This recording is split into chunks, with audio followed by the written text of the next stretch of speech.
We're using weird mixers. And you know what? So far, they're delicious. This week, it's the Idiocracy. It's good electrolytes. In a hurricane glass, previously filled with ice, please add 2 ounces of coconut rum. We are using Rum Haven.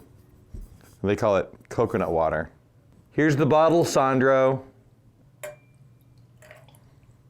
Fill with red Gatorade. If you refer to it by its flavor, you're a psychopath.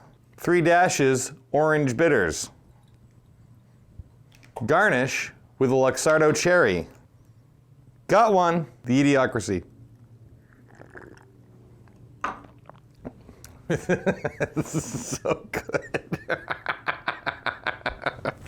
It's so dumb, but it's so good. Do I need to tell you what red Gatorade tastes like? Probably not. Orange bitters, orange, Rum Haven, coconut water, taste of coconuts. This is basically just an awesome fruit punch. Oh, by the way, there's this thing kind of going around that putting electrolytes in your drinks is somehow good for you. It's not.